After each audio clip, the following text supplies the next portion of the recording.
I saw that. Hello and welcome to the July 12th, 2010 Informational. Call the meeting to order. We'll start off with our City Council staff report. It doesn't sound like we have one. No report. All right, that was fast. Any questions of Deborah, though, on any other subjects or topics? Yes, Councilor Brown. Deborah, I should know this, but when are we meeting with Yvonne Taylor from South Dakota Municipal League on our legislative priorities here in Sioux Falls? The last Monday in July. I believe it's the 29th, but it's the last Monday. Thank you. Councilor Jameson. Yes, Councilor Rolfe. I want to thank Don for continuing to push forward on the being able to do the remote being present, I guess would be a good way to put it, for myself and other councilors when we are away, forced to be away for business and things. I understand that we're going to be able to do some of that with my being gone next two council meetings, and I'll look forward to seeing how that works. Thank you. Us too. I think IT has a way to resolve that at this point in time, so we're looking forward to that too. Yeah, thank you. All right, thank you. We'll move on to Mayor Huther. He's here. Mike, do you have something? Yes, thank you, Councilor Jameson and fellow councilors. I thought I'd take just a brief period of time in the spirit of just trying to let the people of Sioux Falls know that that this city council and this mayor are working quite well together. And I've said this before. I believe that this city council has all the makings to be the strongest city council in Sioux Falls government history. And I think that with this mayor and these 8 people, we'll do good things together. But I want to kind of give you a flavor for what interaction that we do have as a team. And when I say team, I mean that sincerely. First of all, prior to me even taking office, I met with these 8 good people and told them some of the things that I wanted to try to accomplish, at least in the short term, the medium term, and the long term, if I have the honor to serve here over the next 4 years. Then I also met individually with each one of these city councilors, one-on-one, and I met with them for at least an hour and a half to find out what their priorities were for the city, what they thought was important, what the issues were, and things like that. As well as I meet each week with the leadership of the city council. I do that in 2 forums. Number one, Chairman Jameson, along with Co-Chair Sue Aguilar, along with Deborah Owen or someone on her team within the clerk's office. They come over to City Hall, and we go through each week's agenda. But then one of the things that I did is I asked my 12 department heads to be there as well, in the spirit of trying to be as open and as communicative with these leaders of the city council as possible. And what they do is they give updates on some of the key things that they're working on, as well as it provides a forum for Councilor Jameson, Councilor Aguilar, or Deborah and someone on her team to ask questions, and that is done. Then after that meeting, myself, Councilor Aguilar, and Councilor Jameson, we meet again as a team, and we talk about topics that are important not only to the city council but also to the mayor and also to the good people of Sioux Falls, again in the spirit of being open, in the spirit of being as honest as possible, and yes, challenging each other occasionally. We do that as well. I have tried to become the most open mayor in Sioux Falls history. I know I've only been on the job 60 days, but I am forwarding more emails to them than they probably ever had to deal with in the past.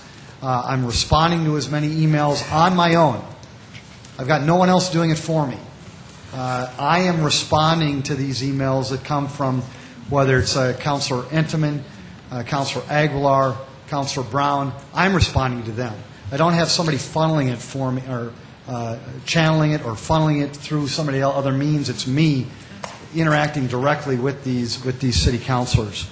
In fact, I may be forwarding too much information to them because there's actually one city councilor who will remain nameless who said, "Mike, I'm getting too much information from you." That's a little counter to some of the things that you may be reading about in the press. Also, I want to let you good folks know that prior to any press releases going out, not only did the city councilors know about them ahead of the press, but also the 1,100 employees of the city know about them as well. That was one of the changes that I made early on when I came on board, because in my mind, I thought it was imperative that the city employees and the city council know about something that's going to happen in their city prior to reading about it on Kello, KSFY, KDLT, or the Argus Leader. Then again, we have these whisk and chop listening and learning sessions. I'll tell you, folks, there's all kinds of things that are discussed in that hour-and-a-half meeting, and it's always an interesting session, and all of the city councilors are invited to attend. Many of them have attended, and thank goodness some of them have attended, because they've helped me out in terms of answering some of the questions that we've had to deal with. Just ask Councilor Rolfing after this week's session. I've also given full access to the department heads, along with their direct reports, to all 8 of these city councilors. In the past, there's been a process where before they could even talk to a department head, they had to go through the mayor's office to do that. I thought that was crazy. I thought it was inefficient, I thought it was unproductive, and I thought it was unnecessary. These 8 men and women, they were hired, they were elected by the people of Sioux Falls in the spirit of doing good things for the city. In my mind, they should have just as much access to a department head as the mayor should, and they do. I've asked how that's been going. I've heard nothing but positive responses. I've heard absolutely no negative, none. And if there is, they will let me know in terms of if they're not being talked to in an efficient and professional and effective manner. But I've heard nothing like that, and if I do, I'll address it as fast as I possibly can. And then last but not least, I've given the City Council full access to me. I have. I've been incredibly busy, and I've enjoyed every minute of it.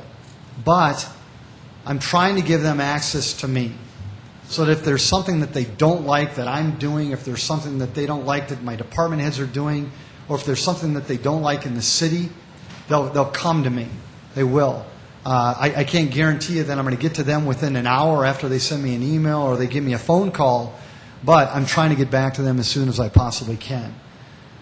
Folks, I want you to know in the city of Sioux Falls that I think the communication is going extremely well, no matter what you read about. I think it's going extremely well.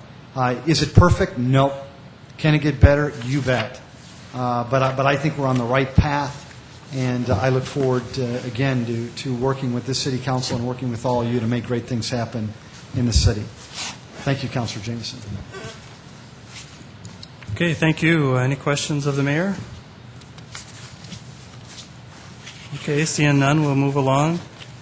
Let's start off with the Audit Committee. I'll report that we're going to meet here tomorrow at 4 p.m. to go over the Multicultural Center audit, along with the Electronic Funds Transfer audit, and 4 o'clock here in this room. Any questions on that? Okay, let's move on to Fiscal Committee. Councilor Brown. We met last week. I think most of the council members were there, so I'm not going to provide a long update, but we talked about issues in terms of notice to council when budget transfers occur and whether the council wants to change that process. We also talked about Audit Committee, the membership, and reviewed what legislative audit recommended early on with the Audit Committee. So those are a couple of the subjects that we discussed, and we'll continue that going forward. Any questions of Councilor Brown? Seeing none, we'll move on to Land Use Committee. Councilor Jameson? Yes. In the absence of Councilor Litz, he is on his way, but his report is no report. Okay, very good. Thank you for the 2 reports. Public Services Committee. Kenny's gone. Is he out for the day? I would just say that we're meeting at 5 o'clock to look at to continue the review of the Board of Ethics ordinance. And you'll be meeting, And we'll be meeting in this room. any questions on that? Okay. Seeing none, we'll move on to City Council open discussion. Any items? Any hot Harley night updates that we might want? Hey, any hot Harley update? Oh, no. All right, we got a little rain late. It was, actually, it was a great event, Hot Harley Nights was. And I need to commend the emergency services. We work with the U.S. Weather Service along with the Sioux Falls Police Department. In this case, the plans, the emergency plans that people put into place really did work. And I think it went off really good. It was a great party while it lasted. But we'll have more information about it in the future. But it was really great, and I'd like to thank the citizens of Sioux Falls for participating, and a special thank you to the Sioux Falls Parks Department, the Street Department, and, of course, the Police Department, most of all. Very good. Okay, any other topics? I just got a couple we want to cover maybe tonight on the City Council agenda, item number 9. Might be a little complicated. It's that Flying J liquor license renewal request. And I'd ask the sitting-in city attorney to give us maybe an update, if you could, real quick, just so we're prepared for tonight. Sure, Councilor Jameson. Item number 9 on tonight's agenda is considering the alcohol license renewal application of the Flying J convenience store out on North Granite Lane. And the reason this got a little more complicated is a couple of reasons. Flying J had 4 underage sales in approximately 48 months. And the council was concerned about that. And there was, I think, a motion to non-renew the license that was considered and rejected by the council. But ultimately, the council voted to delay this item until 30 days had passed from Flying J receiving notice of a hearing on their underage sales, and that's pursuant to state law. And under state law, a municipal body can vote to recommend suspension or revocation of an alcohol license to the Department of Revenue after 30 days' notice has passed to the applicant, and that's the reason for the extension from June 21st to July 12th tonight. But also in the meantime, Flying J has been sold to Pilot, further complicating matters. So tonight, really, the council has, I believe, 3 options to consider on that particular alcohol license. They can vote to renew Flying J's license, which would mean in a week the council would be considering a transfer from Flying J to Pilot of that same license. The council could vote not to renew Flying J's license, and if that happened, then Pilot would have to, or already has submitted, I believe, an application for a new license. The third option is the council could vote to recommend suspension or revocation of Flying J's license to the Department of Revenue. In my opinion, that's a moot point at this time because of the sale. And because the Department of Revenue has opined that the council doesn't have, there aren't any grounds to suspend or revoke Flying J's license based on the number of alcohol underage sales they've made. That's their interpretation of state law. So I think it boils down to whether the council, if it renews the license, then there's going to be a transfer to Pilot. That's on the next agenda for the council's review. If they vote not to renew it, then what's going to be on the next agenda is a new application from Pilot. It's probably clear as mud, but I'm sorry. Councilor Brown, question? So to sum it up, really, it doesn't matter what we do tonight, because they're still going to get their ability to sell alcohol, correct? Well, not exactly. I mean, if it's your action is going to be really taken up next week, next Monday. But there's no way this body can prevent them from selling alcohol, even though they've sold to minors 4 times in 48 months. Well, they won't have their license to do that anymore. But if they were going to keep their license, there isn't that option of going to the Department of Revenue for their suspension or revocation. And I don't know if that answers your question. Bottom Councilor line Brown. is, alcohol will continue to be sold out there despite them selling to minors 4 times in 48 months. Well, if pilots' We can either license choose to goes- send a message or not to choose, but the effect is the same. Well, I guess yes and no. I mean, Pilot is a new company coming in, so I don't know that you should, project. Under the same management and same Fly- employees, though. Yeah, and I think they'll have to explain what's going to change as far as underage sales go out there. Obviously, I don't think we want more of the same. I would just say to the council, this is a perfect example of why it's so important South Dakota Municipal League continue to fight for local control. The fact that the state can tell us that this is okay, that a business could continue to do this in our community is just wrong. Councilman Jameson? Councilor Urbanbach. Gail, would you remind us, you called it in some emails to us as you were explaining it, you called it the safe harbor law. Would you explain that so that the listeners can understand as well what Councilor Brown is talking about? Sure. This safe harbor law is a state statute, and it says that if a licensee, an alcohol licensee, is protected from suspension or revocation under that law, they can't be,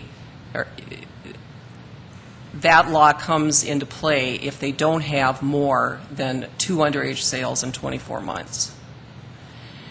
Now, when we were speaking to the Department of Revenue about that, and they advised me and Lori that they didn't think Flying J's situation called for suspension or revocation, that safe harbor law did protect them, so to speak.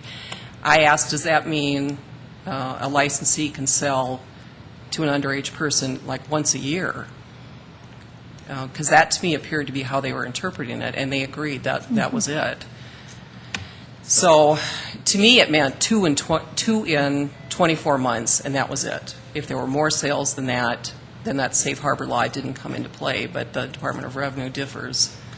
It's with me on basically a that. rolling 24 months, correct? If I sell today, I get 24 months, and then if I sell again, I've got 24 months after that. It's a rolling 24 months. Well, once every year, once every 12 months, yeah.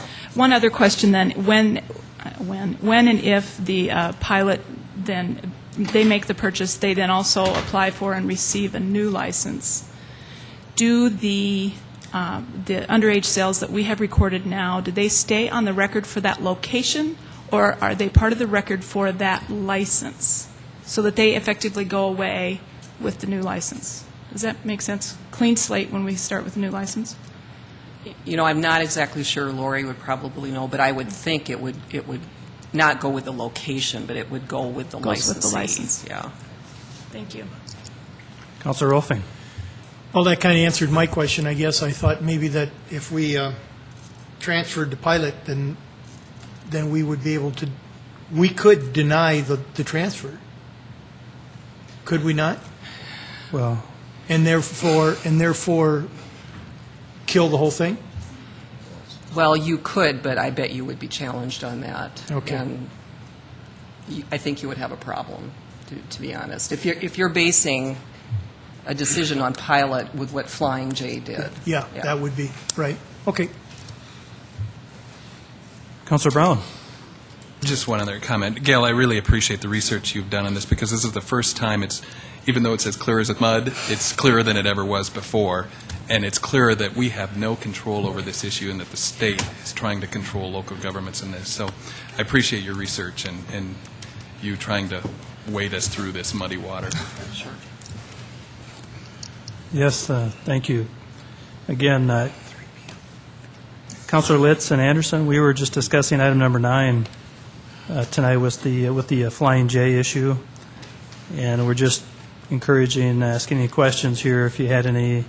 Gail, it's a complicated issue, we all know that, but thought we'd just ferret out some of those questions earlier than later. if you have anything, I guess that's what we've been discussing, trying to bring you up to speed. Okay. And/or any updates from your committees that you'd like to share with us?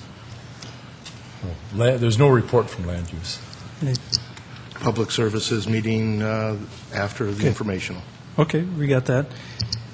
Any other questions about tonight's agenda coming up? Any questions? Okay, another item we had is as far as the finance with Gene Roanhorst had set up a meeting with any counselor who would like to attend the Governmental Accounting 101 we talked about a few weeks ago. Has everybody had a chance to review those dates and make an appointment work? Okay, good. We had another hot topic that we've been talking about a little bit on the railroad relocation project. And I think Mark is going to give us an update in a month or so about where they're at. They've got some people coming from out of town, people that Mark has never met with. There should be a refreshing approach to that long fight that we've been fighting for years. But maybe if you have any further questions on that, just contact Mark directly, and maybe he can update you on who he's meeting with and just maybe what's going to happen there. But otherwise, we'll wait for a report to come from Mark. Any other open items, open discussions? Okay, seeing none, we'll move into our presentations. I guess we're going to start off with Mike Cooper before we get to Deborah Gaikowski. Good afternoon, everyone. I'm Mike Cooper with Planning and Building Services. I just wanted to provide some brief introductory comments to our discussion today about transit. And it kind of goes back to during the height of the election campaign of both city councilors and mayoral candidates. One of the many topics that was discussed quite adamantly was about our transit service. And without quoting specific people, I just want to refresh you with some comments that were made earlier this year. Our public transportation should be more convenient for users and possibly more cost efficient. Our bus routes should better accommodate riders with more frequent service. The current system is inadequate. We can do better. We need to be more creative when it comes to our public transit system in terms of inflexible hours. The service area and enhancement need to be made.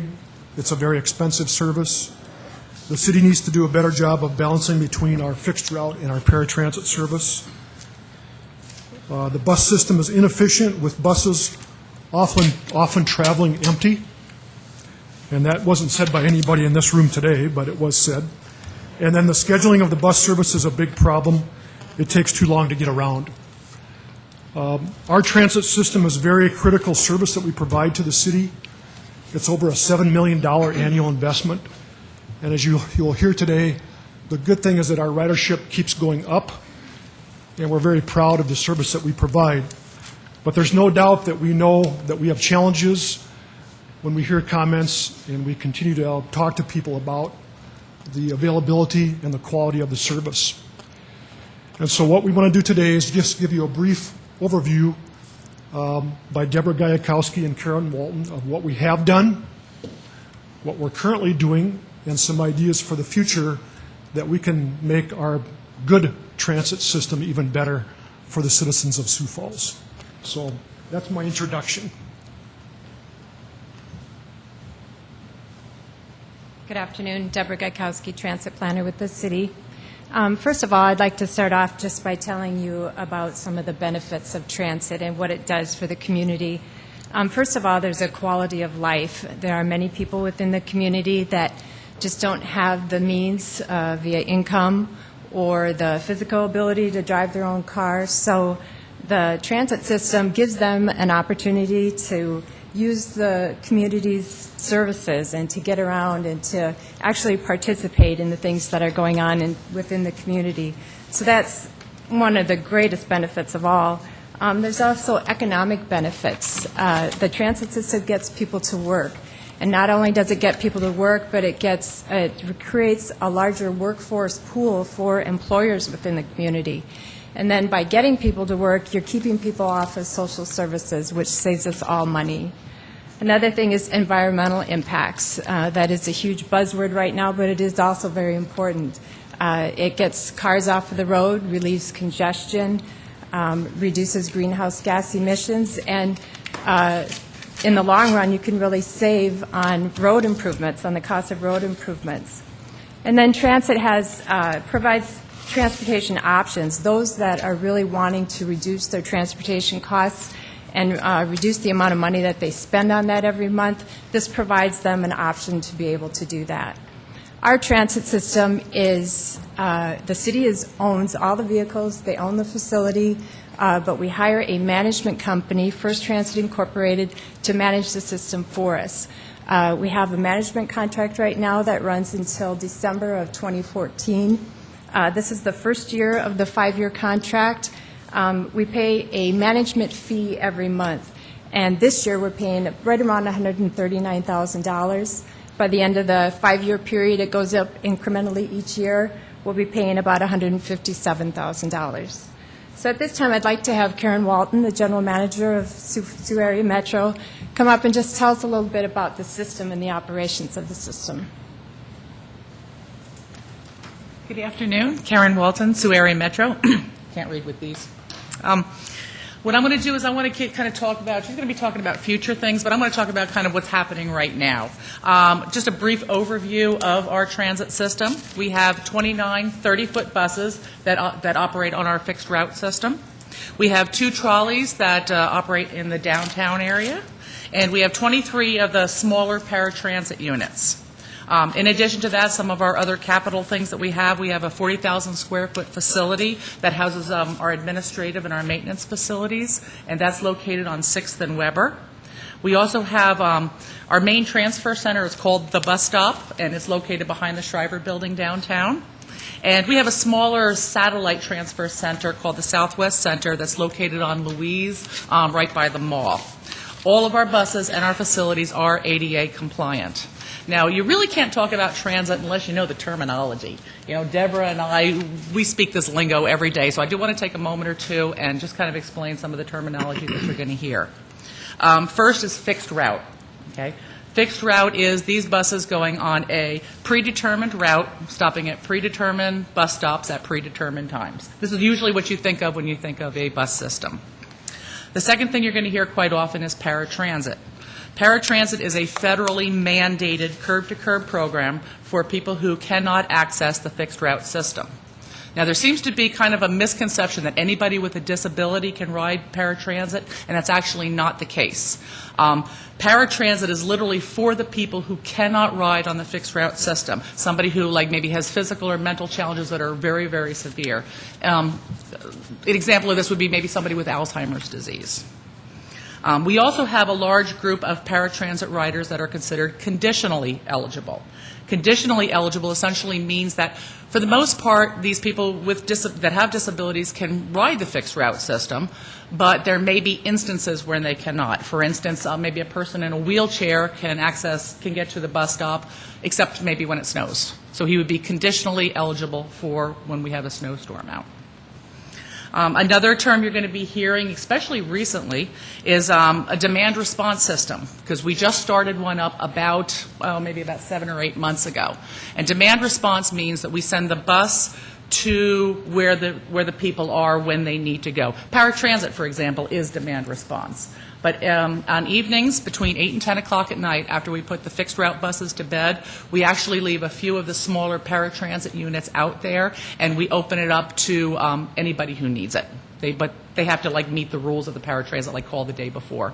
And we do have people taking advantage of it that get off at work at 9 or 9:30 at night, and we'll actually go to Citibank or any place that we're going and pick them up. Ridership. One of the things that pretty much all transit systems are judged on is ridership.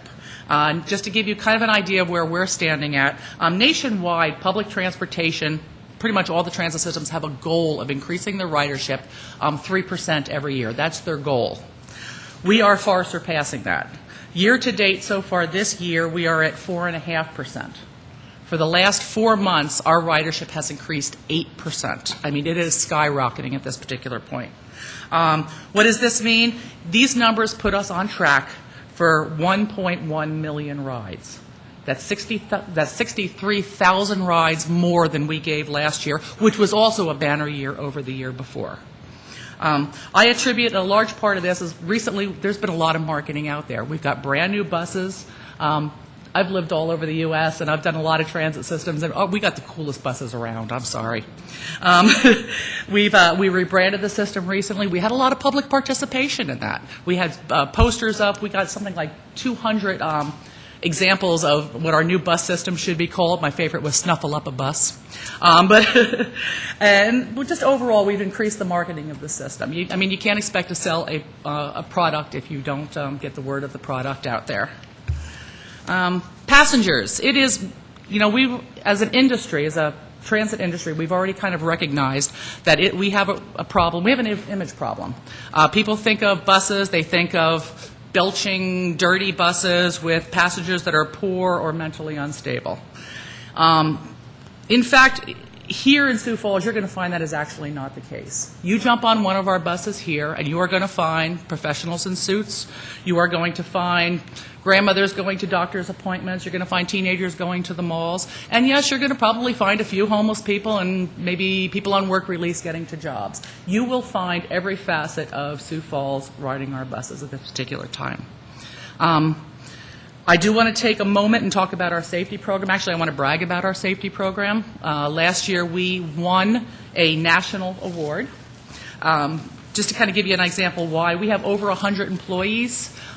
Pretty much all of them are a little long in the tooth, and they have jobs that require a lot of bending and twisting and reaching.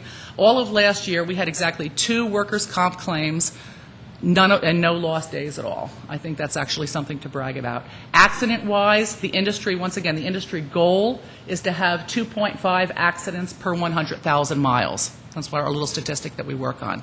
We had 0.55 accidents per 100,000 miles, and I think there was like 4 of them where they were all extremely minor. A driver got a little too close with his mirror.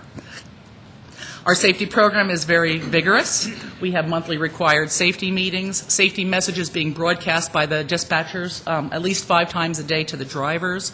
And we have an active safety solution team which gets together every month and looks for problems before they actually become problems. For the record, this is a very good little system, regardless of what some people say. It's never going to be everything to everybody. We have good equipment, we have nice facilities, we have experienced, safe drivers, and we have ridership that just continues to grow every single year. People may say, why should I support public transportation? I have a car. My answer to that is because, once again, it gives you a choice. If you don't have public transportation, you don't have a choice. You have to drive a car. We have one of our more active riders who is a principal architect with Coke Hazard. About 5 years ago, he got into some kind of accident where he couldn't drive for a while, so he decided to try public transportation. And even though he is well, healed up, he continues to ride it because he believes in sustainability, and he likes the riders, he likes his fellow passengers, and he likes the drivers. It cost, according to MSN Money magazine, it costs $5,500 for the average South Dakotan to own and operate a car every year. 12 monthly bus passes cost $300. We take approximately, and this is just back of the envelope numbers, we take approximately 1,000 cars off the road every day. And for the record, I also ride the bus. My fiance and I decided to be a one-car family, and we take turns, depending on our schedules, using the car or riding the bus. A day does not go by where I do not get a phone call saying, we want to go to new places, we want longer hours, we want you to go on weekends. And I tell them straight out, you're talking to me, you're talking to the choir, you're speaking to the choir. You need to tell your city council people and your mayor that this is important to you because you're the ones who need to know. I already know it. Finally, I want to extend an invitation to every one of you. If you have not been over to the facility, I invite you to come over and see it. We're doing a lot of construction and stuff right now, but it's a very nice facility. And if you've never ridden on a bus, please jump on the bus and talk to the people. They're not crazy. If you're a little uncomfortable with it because you're not from a transit background, please give me a call and I'll be more than happy to get with you. Thank you.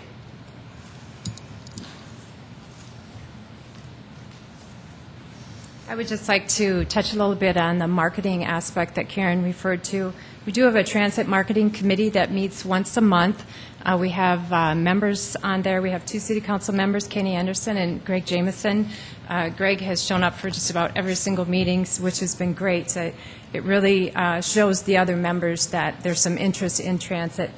We have representatives from the hospitals. We have business representatives, human service agencies.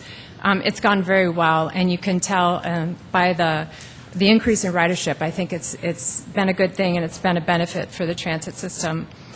We are working on a few different plans I wanted to tell you about. We have the transit marketing plan. That is a requirement within the contract, but we're working on it, not only Karen and myself, but also the Transit Marketing Committee. And what we hope to do with that plan is to really guide us on focusing on the areas that we need to improve our services, find out who should the system be marketed to, how the system can be marketed with the greatest efficiencies, and what kind of partnerships can we form to help us move forward with our transit system, and how do we show the public that this is definitely a beneficial community service to them. We're also working on a transit development plan, which is a 5-year plan that will really guide the transit system as a whole and the types of services that will be provided within those 5 years, our coverage area, how can we provide services most efficiently, maybe increase our services without increasing the budget, and also looking at the service requests that we've had from people within the community, not only people but businesses, and we get those on a regular basis. The long-range transportation plan is part of the MPO process. That is a 25-year plan, but transit is a piece of that. It is a multimodal plan, but transit projects are included in that. So we've been going through a process of trying to determine where the people want to see the transit system long-term in 25 years from now. And this is really, in a way, it's kind of a wish list and what we'd like to see happen with the transit system in the future. It involves all kinds of projects, and we did a transit survey to talk to the people that are actually on the bus to find out what they'd like to see in the transit system. We also held a public open house to talk to people about our transit system, and Mr. Roffling showed up for that. And we also have city staff involved, the Public Transit Advisory Board. At our next meeting, we're going to be talking about future projects. And it could be anywhere from an express route that's serving Minnesota Avenue and hitting stops every 15 minutes, Cliff Avenue every 15 minutes, things like that. Or it could be just all kinds of things. And we're really excited about all these different plans that we're doing, and we hope that you can participate in some way. That's what I have today, and if you ever have any questions, feel free to give me a call at my office, and I'd be glad to help you out. Any questions of Deborah? Yes, Councilor Anderson. Deborah, with all the suggestions, criticisms of the transit, what is the one thing that you think would be needed to start providing some of these services, whether it's extending routes, providing new services? I think the thing that would benefit the transit system the most and get our ridership even higher than it is to have more frequent service within the core area. The core area really is the area of the community that's using the service right now, and I've heard from many of them, they said if we could just go every 15 minutes, it would be so much more convenient. And the number of people that you're going to get in the outlying areas, I think, are so minimal that you'd be much better off putting your efforts to the core of the area and providing more frequent service. Thank you. By the core area, you mean inside the interstates? Basically, just the central part of the community where we have a good majority of our service right now. If we could just get that going more often than it is. And I did provide you all with the transit guide, which has the overall map of our transit system and just kind of some general information. Councilor Erpenbach. Deborah, at one point we had one of your customers talking to us about and I'm not going to get it right, but there's a new card reader coming, and that's going to affect the rates that people pay to ride the bus. Can you tell us about that a little bit more? Is that on a track for soon? What kind of timeline do we have? We have new fare boxes coming, which have been paid for with the stimulus money that we received. That is to be installed July 23rd and 24th. Along with that, we came to the council in April and added a couple more fare options, like a one-day fare for $3, a seven-day fare for $10, and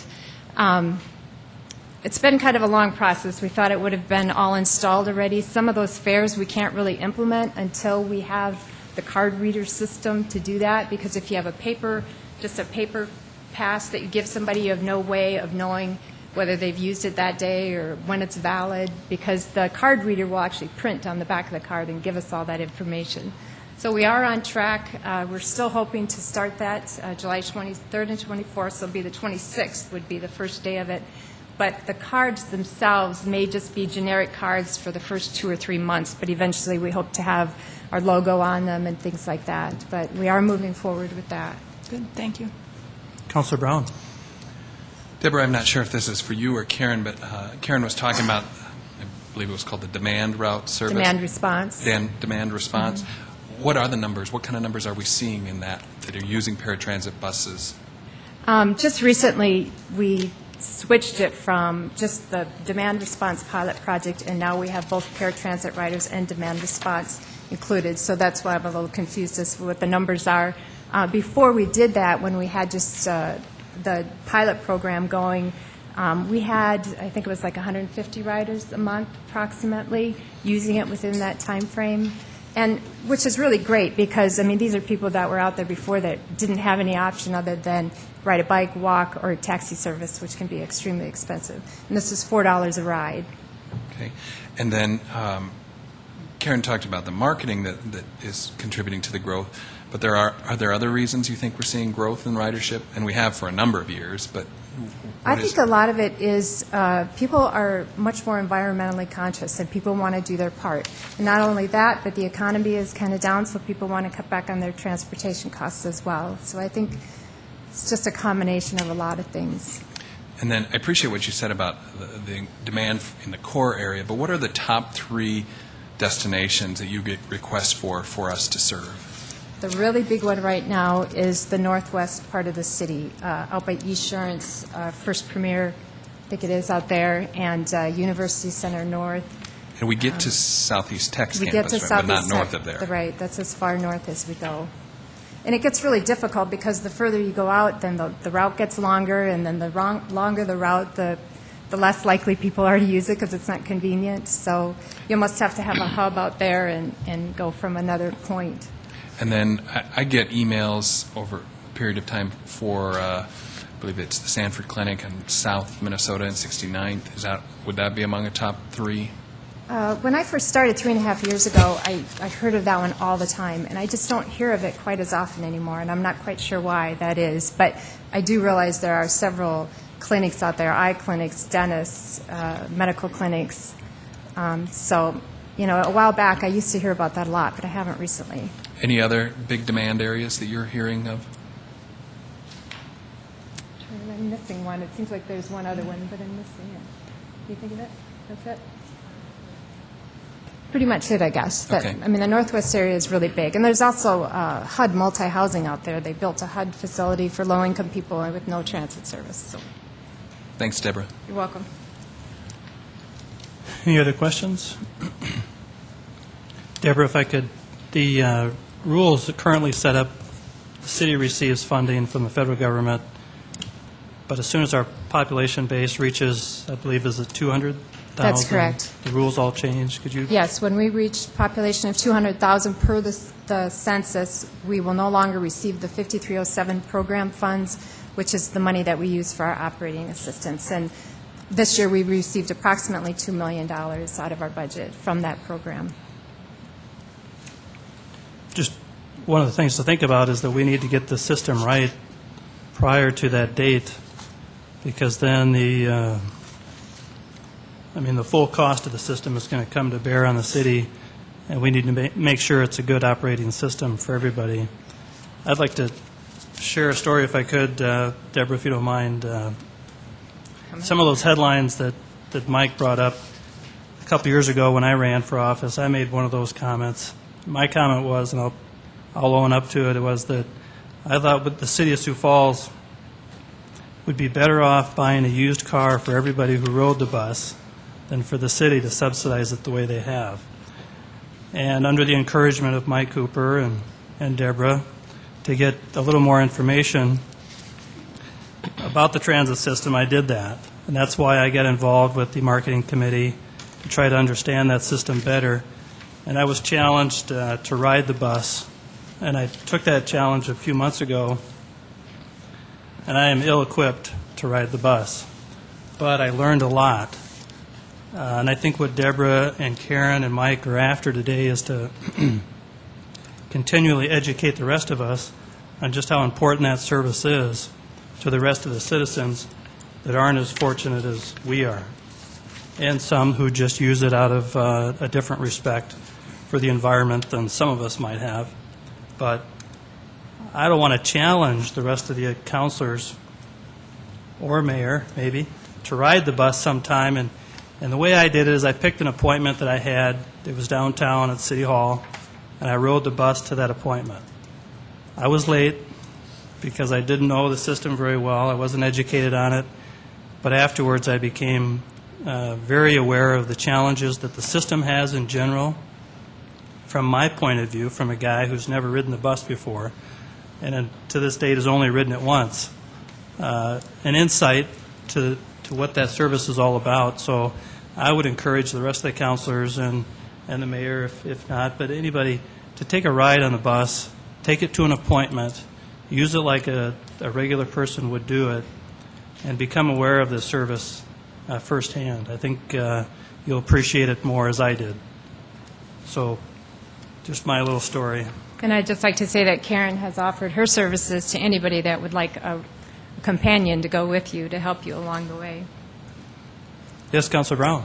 That's very polite of you, Karen, but I think I've written it too. I think it's best if counselors experience it on their own so they really understand how difficult it is to manage that as a first-time user. So very polite of you to offer, but I encourage you to do it on your own.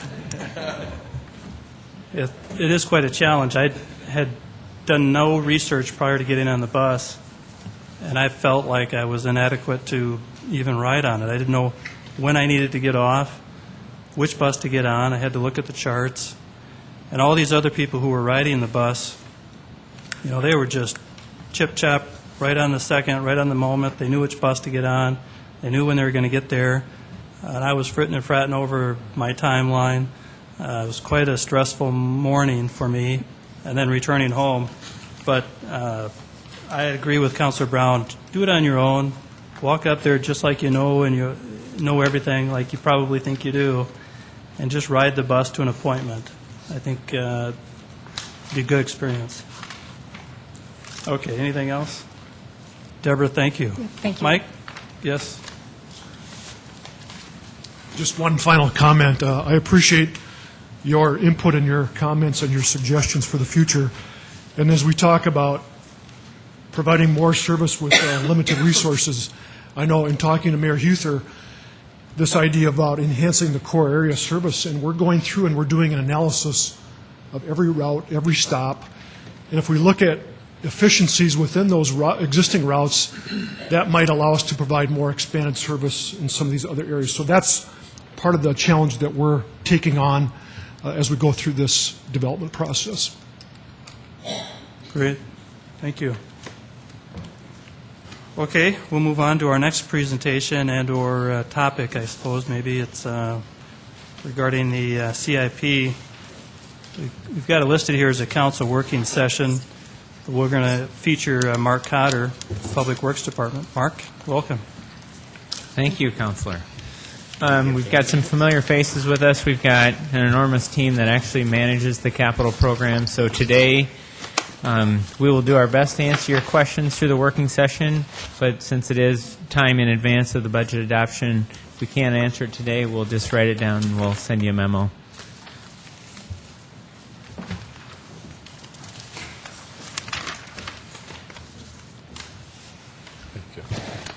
Okay, coming around, Kevin Smith is bringing a couple of things, and more for the new council members, that we did a tour last year, and we are been working with City Clerk Deborah Owen on finding a good date, and right now we've tentatively planned for the last informational meeting in August that will actually get on a bus, and you'll see two maps where some of those icons show there's a fire station, a park, and we can try to incorporate both those tours into one if we can just catalog enough time, and we'll just try to give you, it's more of a rolling tour. There's at least probably 2 stops for water and just to take a break.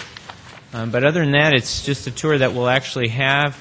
As the project comes up, the respective director stands up or their member from their team and says, all right, we're coming up on the street reconstruction program in the cathedral area.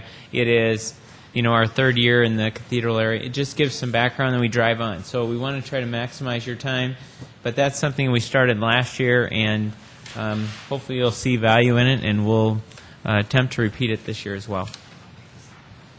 Also with us today is Chad Heavey, the city engineer, Wes Phillips, the principal street engineer, as well as Brad Vosted from our office. So, okay, Counselor, I guess just to, I realize this is a working session. This is something that we haven't done before, so we have put together a presentation that's based on the priority in the engineering and street CIP. And as we're booting up, we'll just talk through. Would it be fair to say you want to go to the sheets in the back of the book and just talk through the priority? Okay. Okay, I'll do the same. Also, in addition to what you received, we've had discussions on what our arterial street expansion program is, and this is a document that's been discussed internally as well as at the IRAB meeting several months ago, and so we just want to give you a basis of what arterial streets that are on the docket and why, and there's the approximately 8 key criteria on there. There's also some additional information, but that's the 3rd handout that Kevin provided today. One of the topics that we received to get ready for the working session is what are your new projects and what are your deleted projects? And essentially, if you have the fold-out sheets that are in the back, we'll start with the first one. It's under highways and streets. We've taken this list and prioritized it. The key difference that you'll see is that we've added another pooled project. And if you're familiar with pooled projects, is that we've got really 2 key ones that we've operated for some time. We've added a 3rd one. The first one is the overlay, and the appropriate name is Overlay and Seal Coating Program for Asphalt Streets. That's a pooled project, and then one of the things we do is we have a number of projects that we bid, and then we transfer out of that and we fund that program. Same thing with our arterial street expansion program is that that is priority 8. And essentially what we've always done with that pooled project is we identify the highest priority, we prepare the plans and prepare it for bidding. Once we bid, we transfer the funds and then we execute the contract. One of the things you'll see as you look toward the bottom of that page is you'll see several projects that in the changes column have been minus. Do you see that? Does everyone follow that? One of the things we've tried to do is usually the struggle that we have with very specific projects is that we may get into a situation where we might have a major private utility relocation, and that may not fit the same time frame that we have. We might have a right-of-way purchase that we need to make, and we have an unwilling seller. And so we've got a project that is identified in the CIP by name, and the funds are directed for that. One of the key things that we like the flexibility when the intent is reconstruction is that why wouldn't we add a 3rd pooled project this year called Major Street Reconstruction.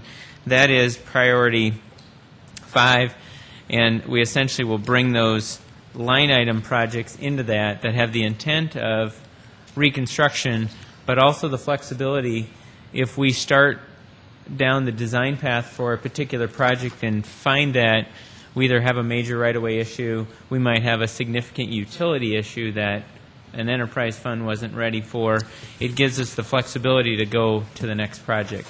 And we list those project names in the CIP book on that page. So you're saying that the Artery Street expansion, you took 5.28 million out of that and put it up into making street reconstruction? Well, that was a part of the offset, but we also, Counselor, down below where we negated items right below priority 35, and you see the negating of those projects. Yep.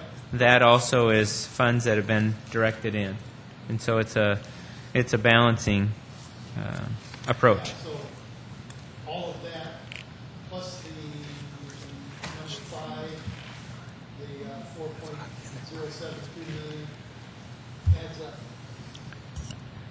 Well, it's likely close, but it's we've also provided additional funding for priority 2, which is concrete pavement restoration. So anyway, just want to make this productive. How would you like to go through the priority to also make sure if people are in the audience that they can also follow and understand? Not sure. I'm confused, frankly. Okay. In the book, page 33, the major street reconstruction program is listed as priority number 3 for $19.8 million, but in the back fold-out sheets, it's priority number 5 at $17.3. You know, there's a grouping.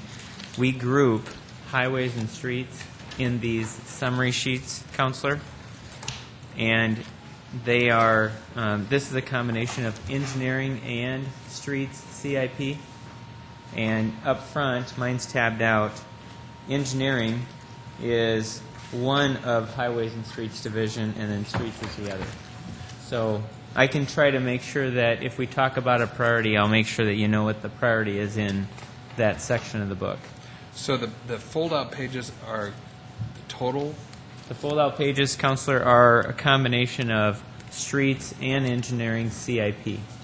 So why is that number less than when it's on page 33? It's just essentially because the engineering division is ahead of, in the book, is ahead of Division of Streets. So. Does everyone else understand that? Okay.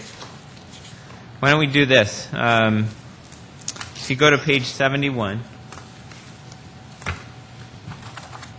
I realize that's a confusing part of those summary sheets and these. If you go to page 71, our first priority, which is overlay and seal coating, that's priority 1 in this group.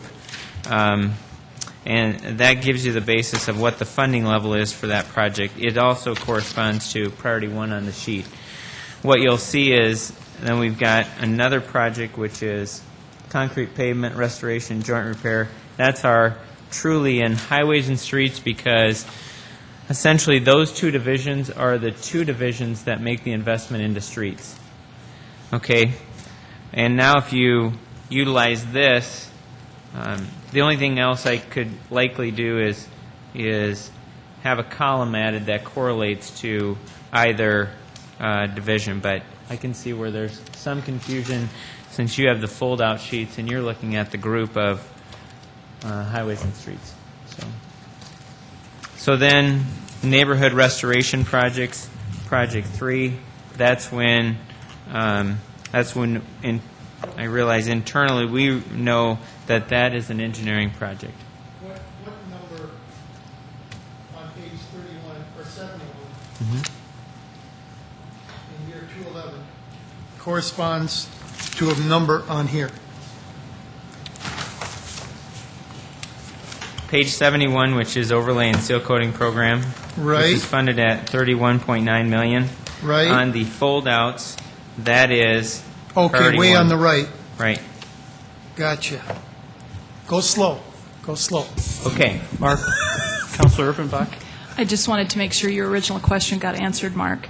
in our first working session with this group, it's a free-for-all, and that's what you're getting a flavor of. So I just wanted to make sure you understood that's, Yeah, that's yeah. the style. Let's go. Okay. Well, and I'm open to working through either one. I think one of the key things that we really did focus on this year was, of the grouping of highways and streets, what is our priority and why? And that's where, from an overall standpoint of the infrastructure, this fold-out and this priority is what we recommend is the priority listing. Okay. And it somewhat gives you a good sense of not only what it was funded at in the previous year, what the change is, and what the request is. So I can provide some details. Maybe you want me to actually flip back and provide the details if you'd like to do that.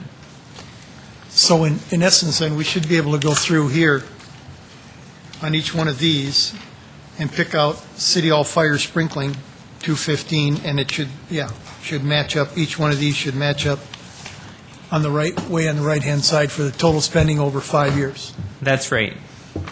Okay. It'll just be, the difference on ours will be is that just about a third of the way down, it says highways and streets, and that's a group of the general fund that consists of streets and engineering.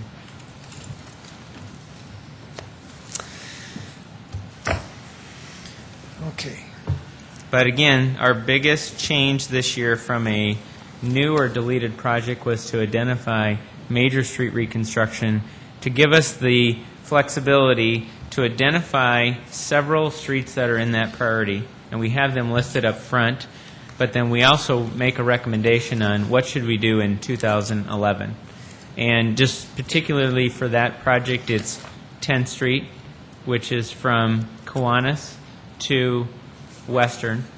If you're familiar with the Braley addition over by Sunshine, we are in that area. One more year, we will have reconstructed about 22 blocks, and doing 10th Street will allow us to leave the neighborhood with improving the collector street. The street surface right now is in tough condition, but also the storm drainage system in that area needs upgrade. And so what our approach has been is that we'll reconstruct all the neighborhood streets last year and this year and a portion of next year, as well as reconstruct the key collector street that leaves the neighborhood. So that area is completely brought up to standard when we leave. Mark, what are we going to do with 10th Street over the winter? Because right now, because of all the excess traffic and construction that we're doing in the neighborhoods over there, it's really deteriorating a lot faster than I think everyone thought it would. It is. We're going to have to do some level of skin patching, but it will be one of the first projects. It's already under design. It'll be one of the first projects we let and expect to get reconstructed in 2011. So limited resources in 10, but major reconstruction in. And I think that'll be a key street that we'll put up a sign that says the smoother roads ahead approach, so the neighborhood and the traveling public that use that collector street know that it's just like River Boulevard, is scheduled for reconstruction in 2011. Mark, Counselor? question for you, too. For example, on Minnesota Avenue, if you could just update me just briefly, when do we start work on that Minnesota Avenue project? We expect to bid Minnesota Avenue. I think right now we're on track with the first week in August, and then I would expect we'll turn contracts around in about 10 days, and we'll see what that time period is. There'll be enough prep work and enough sequencing of that'll actually push our construction window this year, but we're going to bid it in August, and we'll finish it by mid-November. And the reason I do ask is that we have a lot of traffic in town, a lot of traffic besides four wheels. There's a lot of bicycles, motorcycles, and I mean there's some skin patching needs on some of those roads right now because they're to a point that if you got four wheels and you drop into a chuck hole, that's one thing. But if you've got two wheels of any sort and you drop into it, it could be very severe, very serious situation. And Right. some of those places, like Kenny said, they just continue to deteriorate if they're not patched temporarily. And I didn't know if there were plans to do those kinds of things on all those streets or what. Well, we are responding to those, but I believe our approach will be just like 10th and Cliff, where we'll ask the contractor to actually go in, remove the patch material, clean it, repatch it, and then overlay it. And so there'll be a gap in here that I mean, anything that gets called in, we're still addressing it. It's just, it's kind of a resources piece right now. One of the key streets that we'll bid this week is Russell Street. Russell gets bid on Thursday. That's the first major paving street. And I think likely Wes has that scheduled for about mid-September completion. Is that right? Okay. Mid-September completion? On Mid-September completion on Russell. Oh, okay. Yep. Just to add what Jim said, I guess anything between 14th and about 18th in Minnesota right now really needs some attention. Right. Fair. We'll take care of it. Thank you.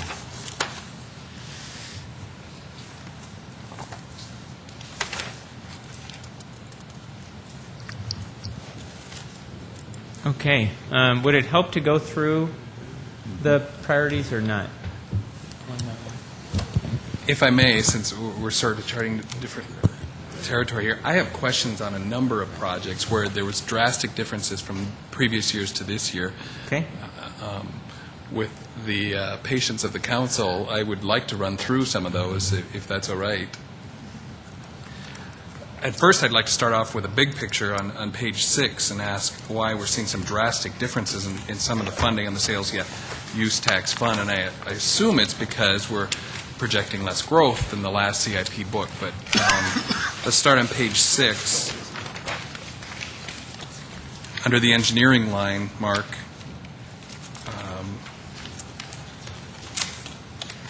for 2012, for example, I see a difference of $2 million from 10.8 last year. That for 2012, it was listed as 12.7. And there are differences throughout each of the years, but the total difference from last year was $78.3 million, and the total cost in engineering this year is $52.4. Can you give me a sense of why we're seeing that drastic difference?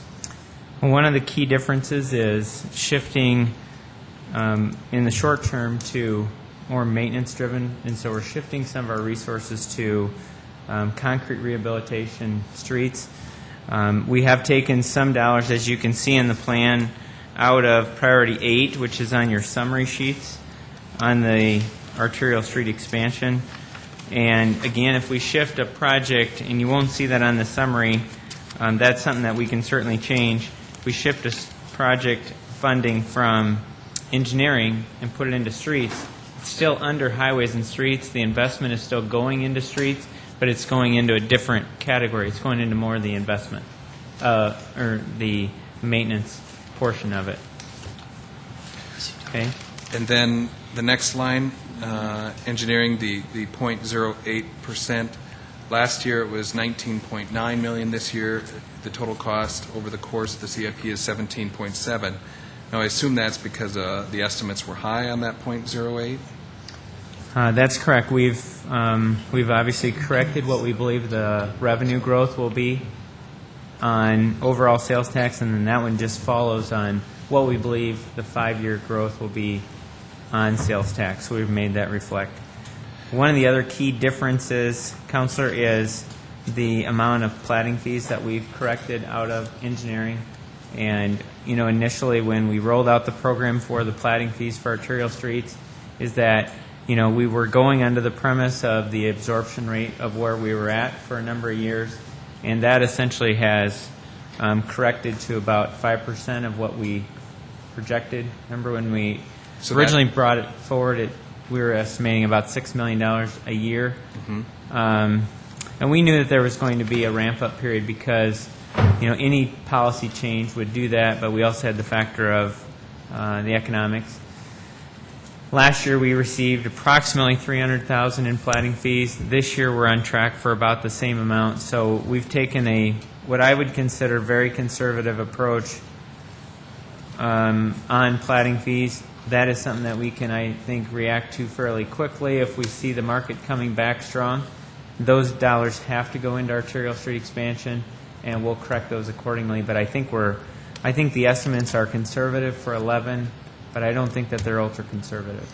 So that explains that next line, engineering platting fees. What was $17.9 million in last year's CIP is now $2 million. Right. Can I jump on that for a second? Sure. Would you look at that line that you're just now looking at, platting fees, and then then flip back to the pre-page, the color page, funding strategy, the second page, where it says 3.049 million for plating fees. That's different. Is that a clerical, or am I not reading that right? No, there would be, we'd only show arterial street plating fees in that number, but there's a series of plating fees that we collect. for Other storm fees. drainage, and All right. that would make up that amount. Well, and then my concern there is that that paragraph says that it's based on the average number of acres platted over the last 9 years, which again was our heyday, and now we're not necessarily doing that. So I was just concerned it might be inflated somewhat. So I apologize, Councilor Brown. Go ahead, please. Mark, how long do we have this arterial road agreement? How long was that going to run for? I don't remember from last year. I would say Wasn't it's that city a certain policy. number of years that we put that in place, or was that indefinite? No, I think it's. I think that it is expected to go on. You know, and the packages are 0.92 money, which is sales tax, which we've always had, and then second penny sales tax was added, which is the 0.08, and then plating fees. And so I would expect, you know, our commitment is by the resolution that council passed, but also the need is that the $0.08 will always go into expansion because there's a resolution attached to that with the intent. Councilor Litz brought that forward. As well as the plating fees by the Nexus study have to be spent for the expansion of the arterial street plan. And so one of the things I think we're seeing is that, you know, priorities evolve, and priorities as we drive the outskirts of Sioux Falls today are much different than they were in 2007, and I think we fully expect that to be pretty resilient and come back. But I also think that there's other variables that we might see more dense building. We might see we have different factors now, and that we'll see if we ever get to that point of where we were at before. Because one of the big values is land value. Land value essentially went from 12 to 15,000 an acre to, in some cases, 40 to 60,000 an acre, which will in itself force denser development, which will then also allow for a different rate of how we push out those large arterial streets. Okay, so that basically then that eighth of a cent, we're a little more flexible on that, moving that around if necessary? No. Or that absolutely has to go to arterial roads? That has to go to arterial roads. There is there's a resolution that council Right. passed that's the intent. Except for this year. This year, that money was moved to do wasn't it? No, only $0.92. So it would have to come back to the council then if there was any question or wanting to change that agreement? It would, but I wouldn't recommend that on the plating fees, because the plating fees were justified. And I wasn't talking, I'm more or less still concentrating on that eighth of a cent. Right. Okay. Thank you. And again, I think you'll see in the out years, we start to balance back where the funding in arterial street expansion begins to come back because we expect that it's going to come back. But right now, one of our key indicators is plating fees. And if plating fees are lower than projected, then we're absorbing lots that are currently have roads to them, or we're absorbing them at a slower rate than we used to in the past. So, right now, where are we sitting with our arterial street construction? Where are we built out to right now? 2014? Well, I would just, maybe the best way to do that is just kind of take a trip around the city, whereas right now between the state and the city, I think there's still very strong investment being made. Marion Road interchange is under construction. Just to look back to last year, Sertoma Avenue was reconstructed from 12th to 26th. I try not to go too fast. Benson Road from I-29 over to Career was constructed. 1 mile of South Dakota 100 this year is under construction from Arrowhead Parkway up to Madison. Just 2 years ago, 26th Street was finished. That took us out to Highway 11. Last year we finished 41st Street between Highway 11 and 6 Mile Road. There's limited growth out there right now. but it's a fully built-out arterial street. And just around the corner for 2012, South Dakota 100 will be built south from about 33rd Street down to 57th, and then we'll close 57th off from Highway 11 over to Sycamore. Okay? And then the big two projects that are underway this year is Southeastern and 69th Street. And then the other project that we expect to bid with the state later this year is the Solberg Overpass down by 229 and 29. And so those are ones that come off the top of my head that as you drive out in those areas, some have a lot of available land left, and some are maturing at a fairly rapid pace. Like down at 69th and Southeastern, that area is maturing. We're within probably 800 feet of 69th Street, and it's for that scale of project, it's nice to get out there in advance of all the development because it takes such heavy forces. So that Highway 11, you were talking from 33rd, so that's basically where it stops being a, Today. what is it, 8-lane back down to 2-lane, and then that will be down to 57th Street, you said? That'll go down to 57th, and then 57th will be constructed from Sycamore over to Highway 11. So it's really going to tie that area in nice. One of our projects in here in working with parks is that South Dakota 100 is a access controlled road. Obviously we want to move traffic and we want to limit the access. And so one of the key access points for Harmadon Park is off Highway 11. We've purchased the land in that corner, and there's a large detention pond that will go in the northwest corner of Highway 11 and 57th Street, but we'll also bring a new road into Harmadon Park from the south. In addition to that South Dakota 100 project that will happen in 12, we'll also expand 41st Street to a full section on the north side of Harmadon Park.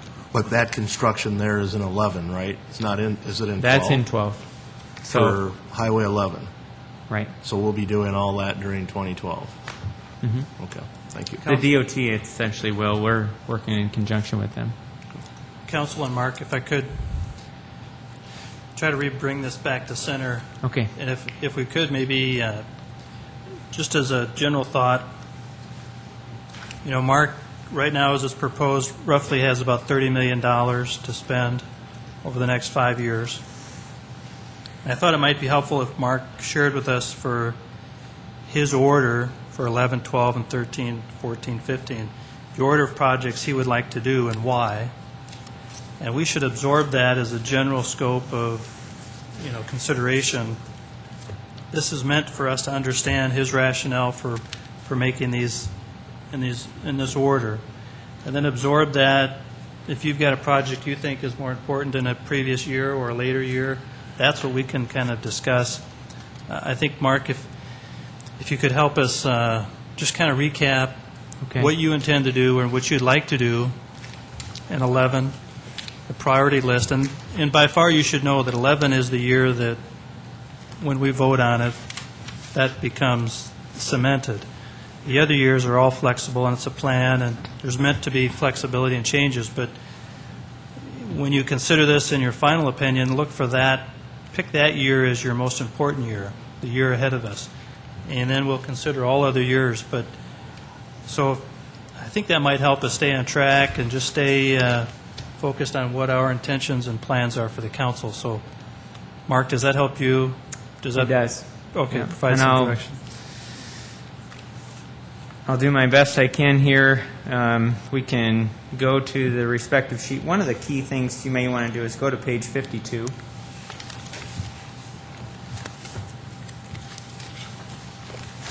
And also put a thumb in page 75.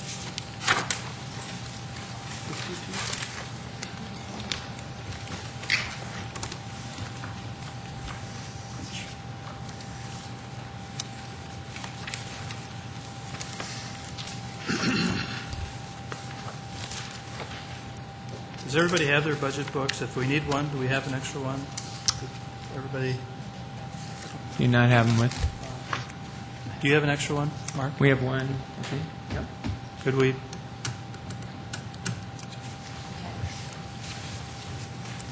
You know this by heart. Mark, when you say 52, that's a, Page 52.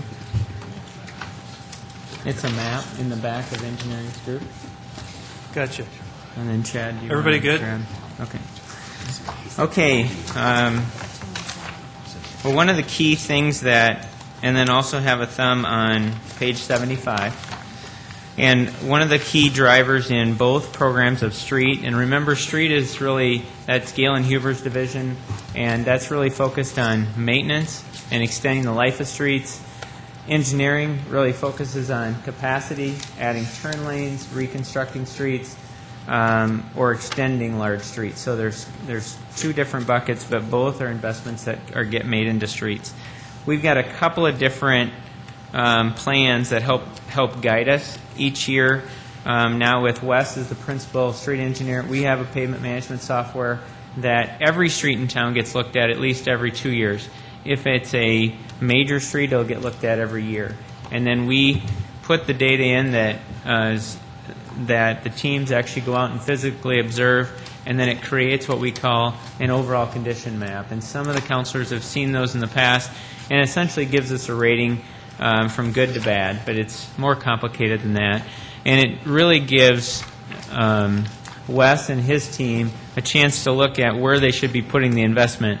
And one of the hardest things I think to get your hands around too sometimes is sometimes we want to put all our resources into the worst road. And sometimes we have to do that based on the traffic. But the best way to spend transportation dollars likely is to hit them at the most timely time and extend the life of streets. So spending good money on good streets long term will do the best job for the dollars. So know that that's one of the tools. And then long-range transportation plan is something that we do with a group of transportation planners and engineers.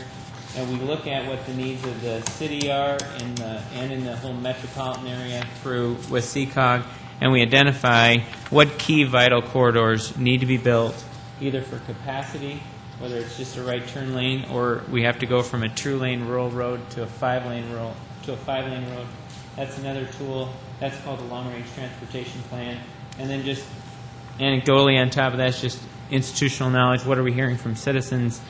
What are we observing with traffic counts that brings us to where the program's at? So, okay, let's get started. If you look at page 52, one of the key things you'll see, and this will mix federal dollars and sales tax dollars, but they're both part of this map, is West Avenue in front of the arena is on track to be designed and reconstructed completely in 2011. So that's a green project that you'll see that will see substantial improvement. That's a very old pavement. We've put a lot of effort into trying to keep it patched.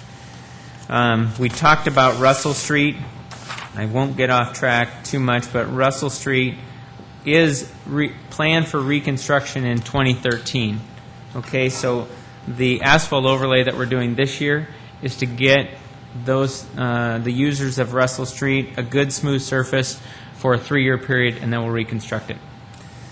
Okay, staying with green, the intersection of 10th and Cliff is a key arterial street intersection improvement. And right now, again, that is on track to be reconstructed in 2011. And essentially that's going to add dual lefts in every corner of the intersection, as well as right turn lanes in, I believe, 3 corners out of 4. So greatly improve the surface condition, but also greatly improve the capacity. Usually our bottlenecks come at intersections where we only have so much green time at a signal to move traffic, and so if you get too many left turners, that's when you've got to add another left turn lane to more appropriately move. 12 down south of 10th and Cliff, that green dot, that's an improvement to a railroad track crossing improvement. And then we've also have Solberg crossing down at I-29 and 229.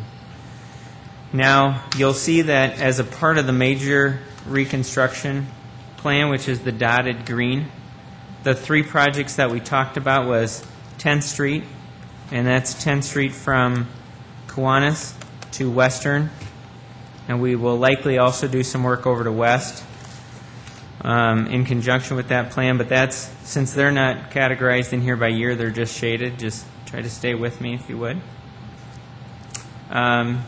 We also expect to do work on 57th Street, and essentially we're going to make some level of improvement to 57th Street next year from the Ellis Road all the way to Louise Avenue. There'll be a capacity minor widening that happens from Marion Road over west to Holbrook, and then we'll do a mill and overlay and restripe the street. That's a bottleneck area, and that's going to greatly improve how traffic moves in that area.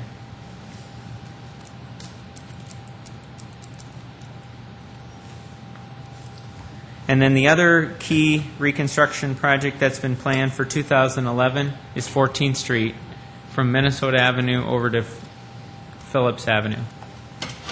And right now that we have a capacity issue there, and we also have a surface condition. And once we get River Boulevard done, there'll be more people using River Boulevard than likely in the past, and so we want to make sure that 14th Street gets upgraded for the future to make sure it moves that kind of traffic as well. So it won't be a large project. It's a 3-block project, but the pavement's outlived its useful life. Okay, and those are the key streets that we are going to reconstruct next year. We are going to start design on others, but those design contracts are smaller in nature, don't have the gravity of doing, say, a $1+ million reconstruction project. And the list of projects are of the major reconstruction, which is the broken green. Those are listed in the sheet in the book. Arterial Street expansion, right now we are building 69th Street and Southeastern, and that essentially, the work that's happening this year puts the bridge in place, puts all the utilities in place and the grading in place. Next year it'll put the surfacing in place. So we still have a fairly large surfacing project that will come with that project, along with the roundabout. So that'll be bid first with that, with the funds in between the Arterial Street expansion and the .08 and any platting fees that are available. But then we're also starting the design on some other key Arterial Street expansion projects, like Louise Avenue from 85th to 95th. That's a key one we have under design. We also have 41st Street from Sertoma out to T. Ellis. We have preliminary engineering underway on that. So, one of the key things is truly when the economy rebounds, we want to make sure that we have projects that are on the shelf ready to go, that we can make those improvements.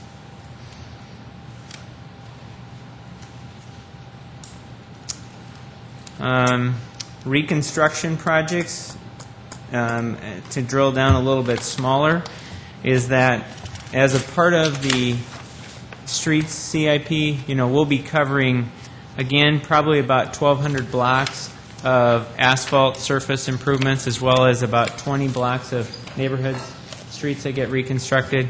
The key difference there is that we're going to do a significant amount more of concrete rehabilitation streets and sealing. One of the key things we need to do is put more resources into sealing. If you remember the Kiwanis project last year, we did selective joint repair, but then we removed the sealant and resealed the whole street. So in that area that we've accomplished just north of 12th Street down to south of O'Gorman in that area. Let's see. Am I missing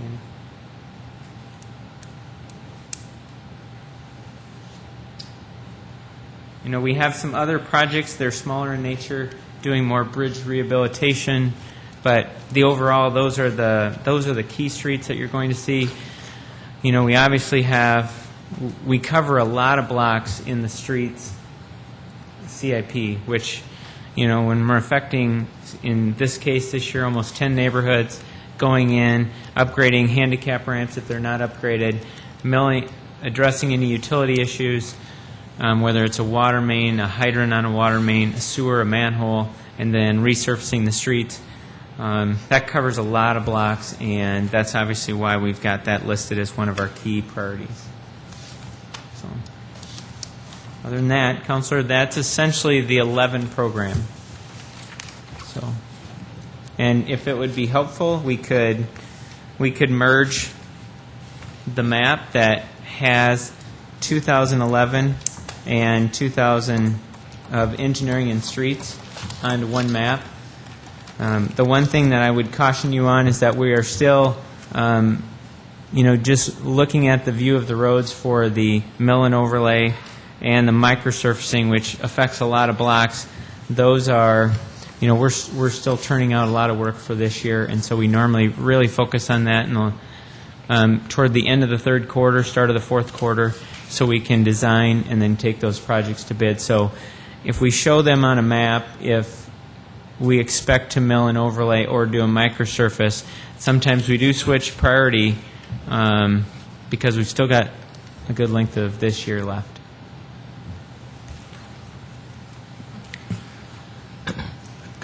Anderson. Councilor On that, Anderson. Mark, with the mill and overlay and the microsurfacing, maybe sometime before we approve the 2011, could we have a map showing what you're proposing to do for 2011 on those two items?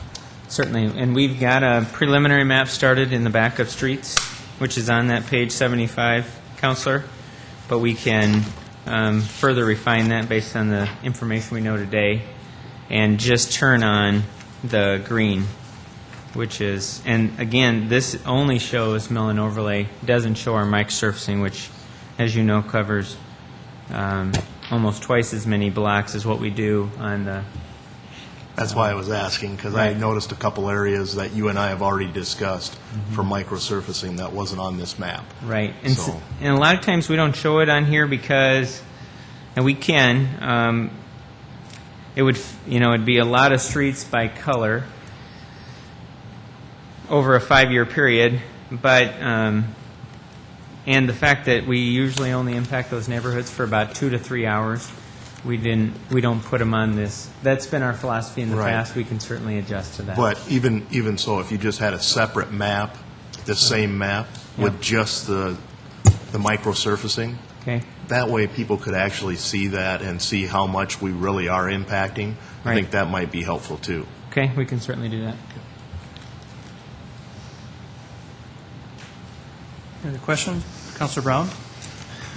Mark, if you'll indulge me, starting on page, 33 is the major street reconstruction program, but I want to go through some differences from last year's to this year's CIP plan, starting on page 34.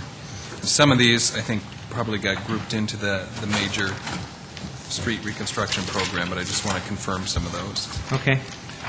So, page 34, bridge rehab, you mentioned that. This year, it's $807,500. Because there's more of an emphasis. Last year it was $200,000. So it's because of the emphasis you want to put on bridge rehabilitation, I assume. It is.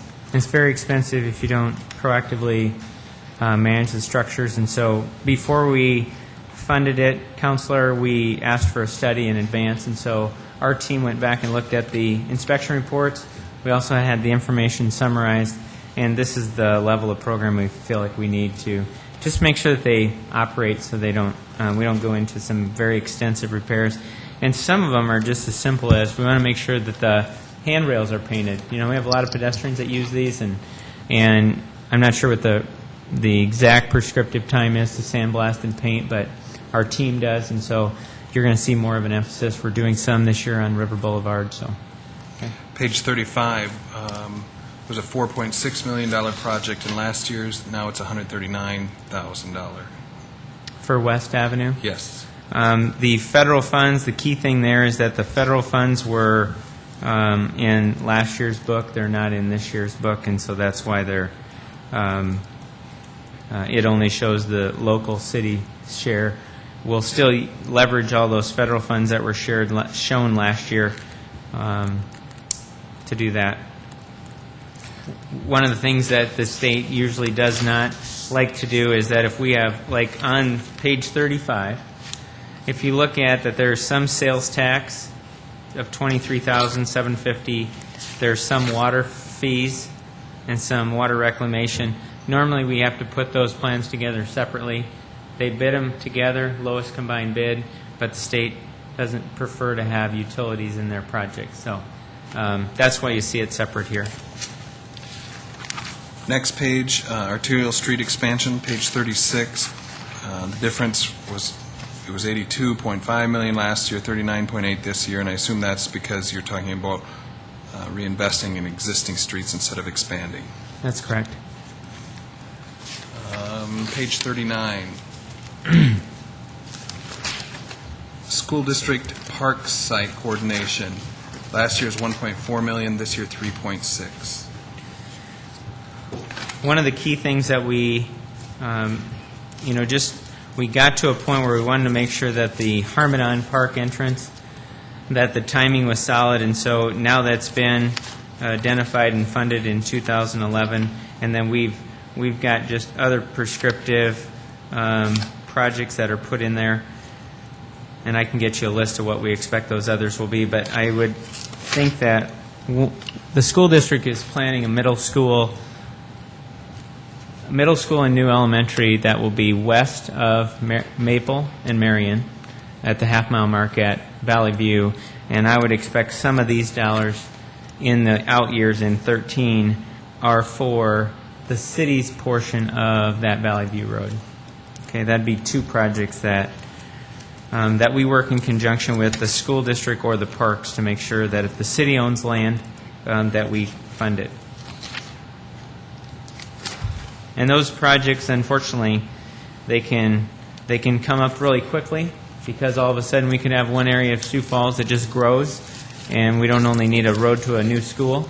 We might need a road to, or we might need a collector road to a fire station, things like that. And so, the pattern of growth can take a project from, ideally coming through the project through all the years to all of a sudden it has to happen that day. So we've got this. This is another pooled project that we can react to some of those priorities that are somewhat out of our control.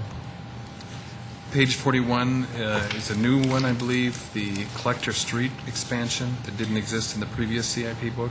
Right. Collector Street expansion this is just for design funds, but one of the first projects that will have to get done is a road to the new junior football complex.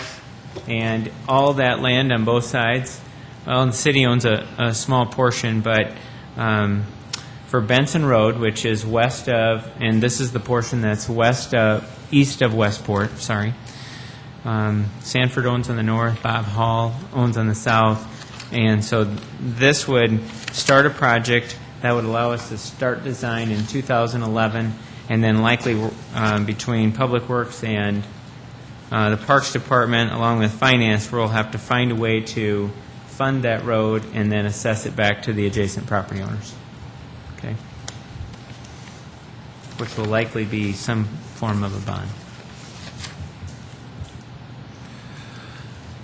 Page 44, traffic signal improvements. It went from 770,000 in the last book to over $1 million in this one. Yeah, I would say, just in general, to build out a full signal at an intersection costs about $200,000. We, just in growing and pattern changes, this is one of the key projects that if a street or if a critical crossing on pedestrians needs to be built, this is the CIP that we actually go and do that in. We also would fund if we had an arterial street signal that we needed, we would take it out of this as well. So it's resources that build traffic signals or repair. And page 48, Cliff Avenue, Benson Road to 60th Street North. Is that something that it was 11 million and now it's down to 1.1? Was that federal funds difference that are not in this year's CIP? Right. That's the same case as West Avenue. And again, that's where you're starting to see, Counselor, the water and water rec funds that are put in there. And that will, again, those plans will be bid side by side with the state surfacing plans, but they will stand alone. Again, they don't like to mix the utilities in with their plans. And same again on page 50, Russell Street from Westport Avenue to Minnesota Avenue. Again, the federal funds Yes. pulled out of that. Yes. So the federal funds, we're still receiving them. They're just not included in this CIP book. Right, they were in a previous, they were in the 10 book. So once they get appropriated, they have a life. And they're also, they're in the state's STIP book, State Transportation Improvement Plan. So we're actively designing on all three, and we'll bring them through. West is in 11, North Cliff is in 12, and Russell Street is in 13. And that $19 million was a part of the jurisdictional agreement that the city signed back in 2005. And we started out with $25 million. We've spent about $6 million on North Cliff Avenue from Chambers up to Benson. That's where the first $6 million went. And now we've identified these streets to spend the remaining $19 million.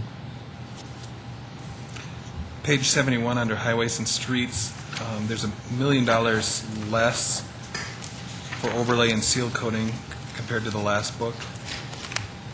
Right. One of the things that, as we work through and identify funding for projects, you heard the mayor say that we took a bid efficiency number off, and that's essentially what that did. Is that we've been able to share that we've gotten great bids, and that was a fairly straightforward way to take a cut off that project with what we don't expect will affect the integrity of the project. It's just a bid efficiency correction.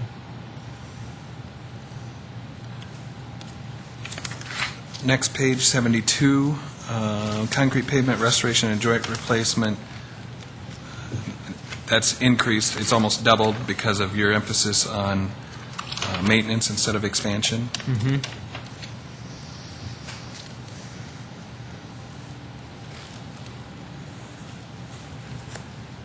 I think that is it for me.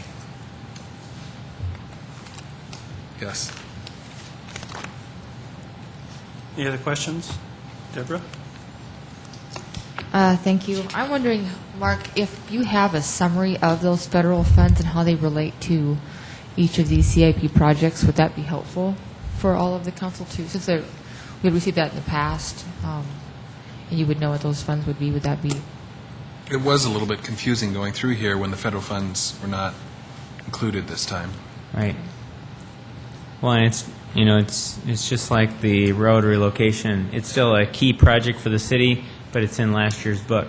So it's a $36 million authorization that's in the 2010 plan, 2010 to 2014, that has a life of at least 3 years, so we don't bring it forward each year. It's just common practice. So it's a learning process. Well, but I think it's a translation issue, too. I mean, it's government accounting rules are different than Right. other rules. And then we talk a lot about lay people and their needs. And so it's just one of those translation issues. If we can help people understand the language of government accounting, that'd be awesome. Right. And I'll say, this is a little bit new territory for us to have, just kind of a working session. Normally we do formal budget presentations, and so just work with us as well. Sure. I was wondering, again, just reviewing perhaps a summary of where those are carry forwards, I presume. Is that what they're in the status of for those federal funds? If maybe just like I said, like a summary of those carry forwards, or if you have now once you start a project, it would be a carry over, right?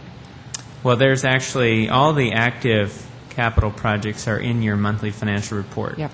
And so regardless if they're in this plan or not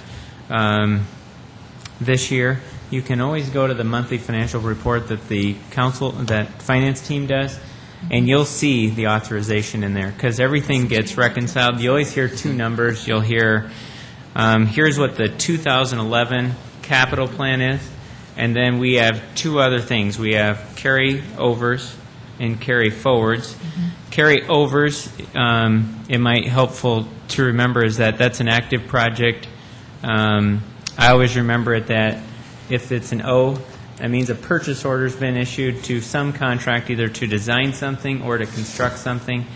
And so that's an active project. If it's a carry forward, it just means we're carrying it forward, but we haven't truly started on what the ultimate capitalization of that project will be. So, but anyway, that's again some of that government accounting.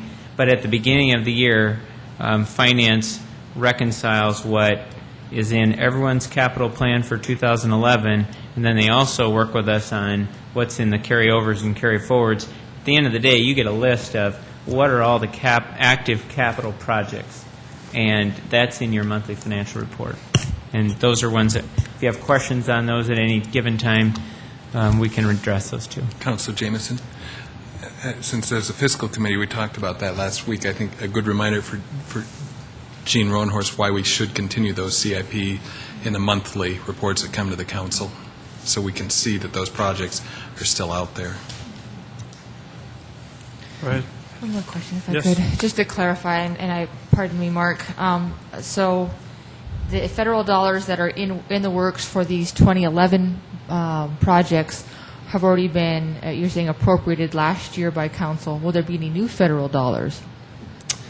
Well, one of them that you're going to see tonight is the Energy Reduction and Conservation Block Grant dollars, and so that can be an example of where we'll get federal funds, and then we'll bring it forward if they're in a and if they're in an appropriated fund to appropriate them. So we bring them forward when we receive them, and last year about this time is when we worked through here as well as the MPO to actually get them on both books.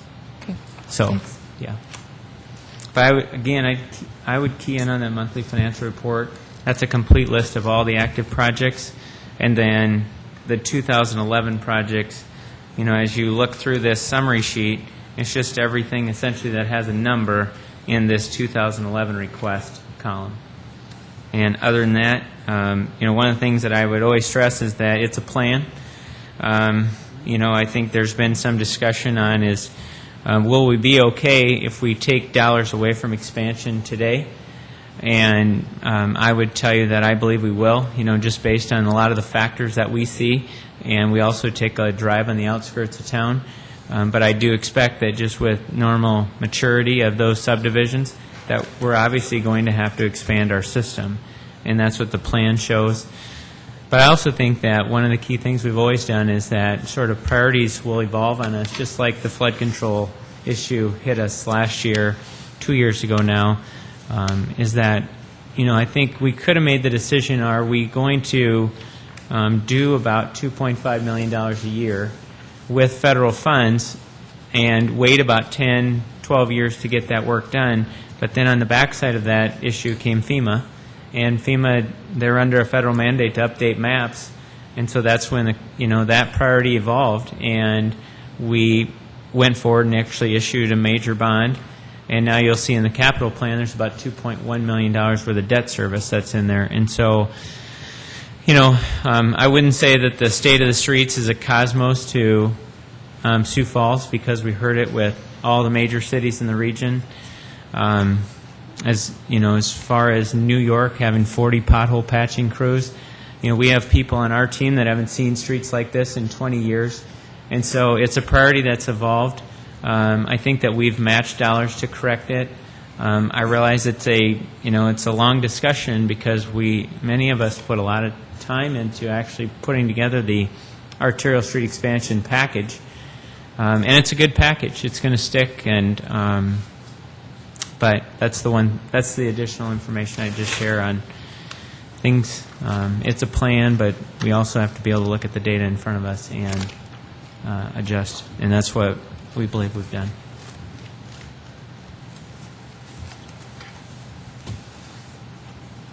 I know this is kind of a working session, so it's not real formal, but if I could, the planning and engineering expense, I suppose it goes into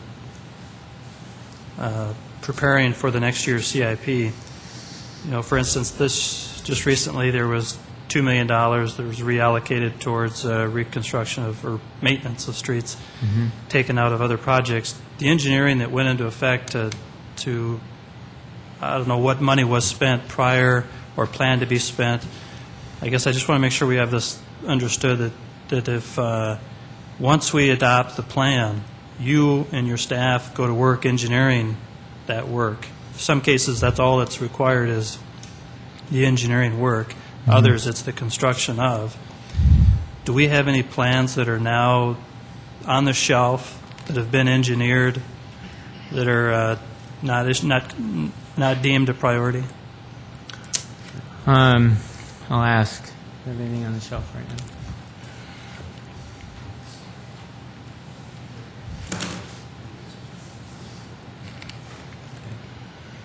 We do have some neighborhood blocks like Braley Addition that's going next year. As addition to the $2.6 million that's been discussed for more street maintenance, we've initiated design on 14th Street. We will initiate design on 57th Street as well as 10th Street that we talked about. So all those projects that we talk about in a priority, it takes a respective period of time. And so it's not, we're going to leverage a lot more than just overlaying some of our key arterial streets. We're also going to spend some of those dollars to get ready for the key reconstructions in 2011.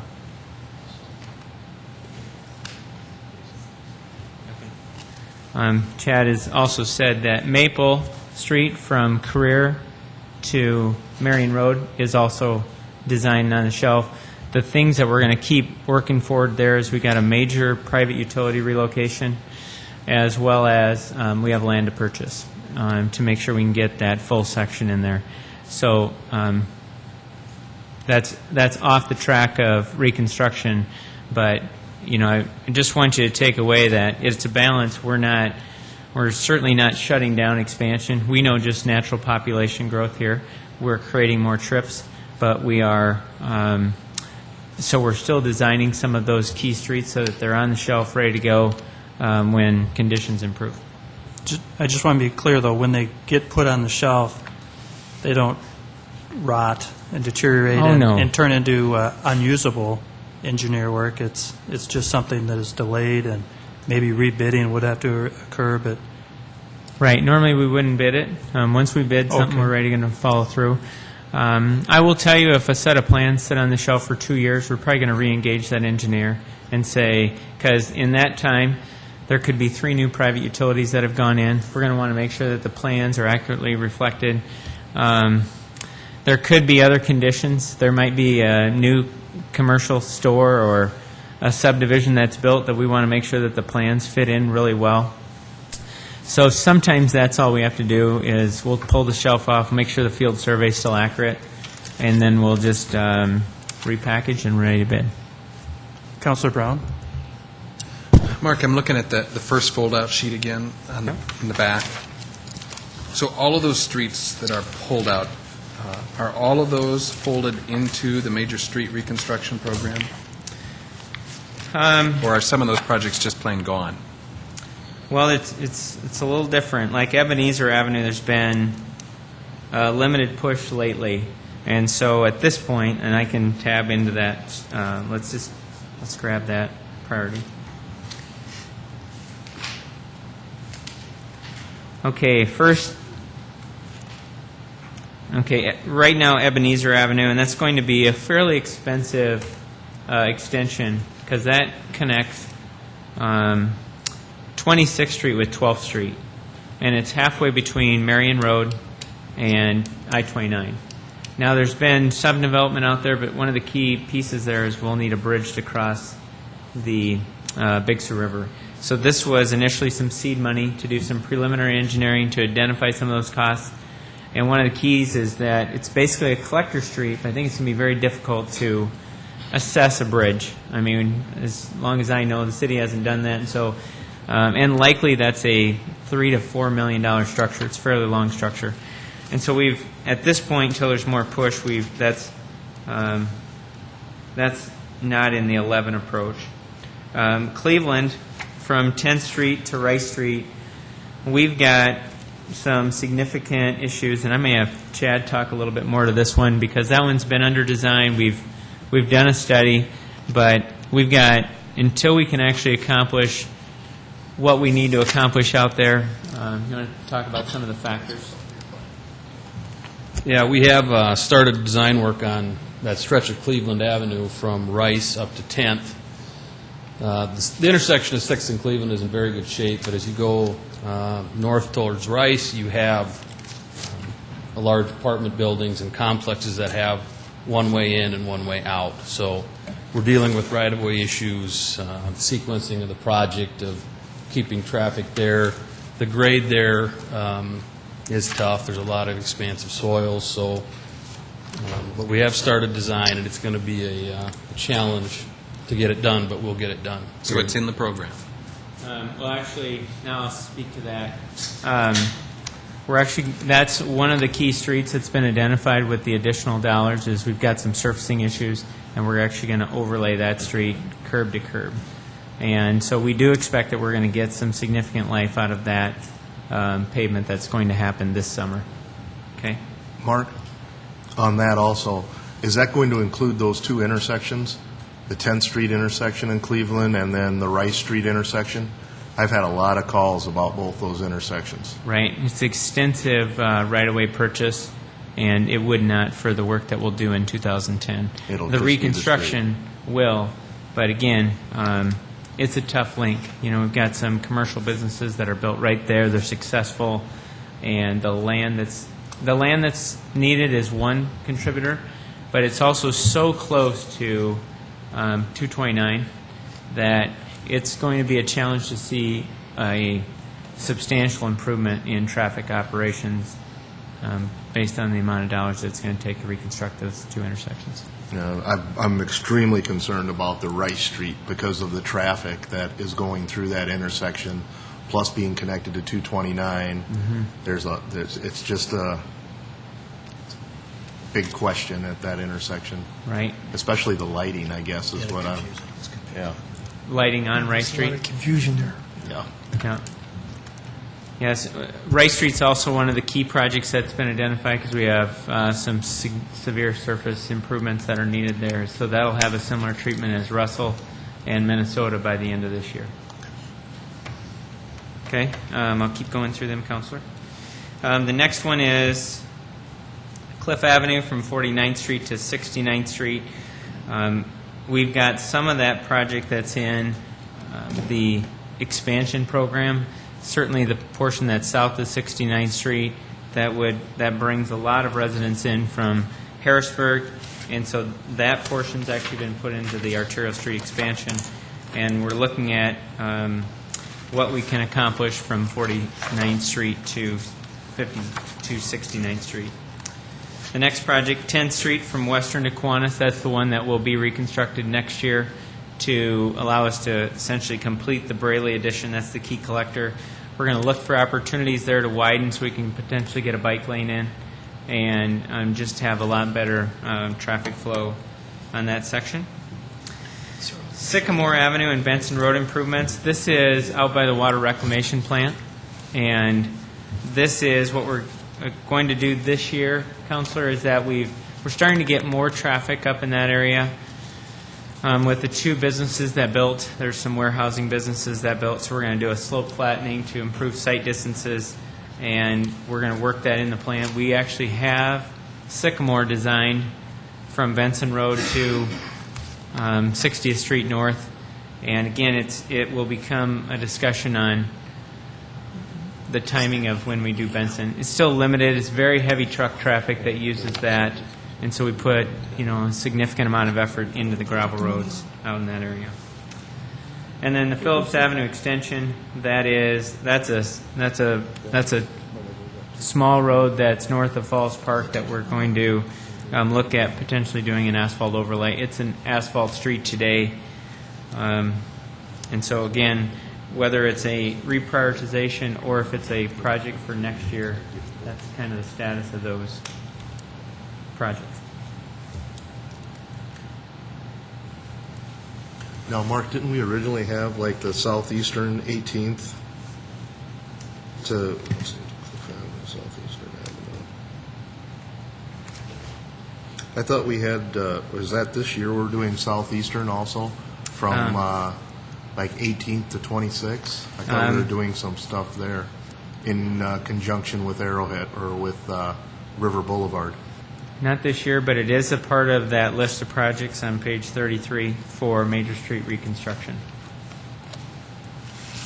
Actually, that, for the most part, that travels fairly well, and that's why we've pushed that one out. But River Boulevard certainly couldn't last another year, so I'd put that there. And Mark, you said these projects are in the arterial street reconstruction. They've been put back in someplace else? Yeah, some of them are in the Major Street reconstruction plan. Okay. Some of which, like Cliff Avenue from 69th down to 85th, that was a major traffic study that took multiple years, multiple coordination with all corners at 69th and Cliff Avenue. I think we've finally got a solid plan that everyone's bought into, and now we'll start to bring that through planning stages, and eventually, once there's more building out there, we'll construct it.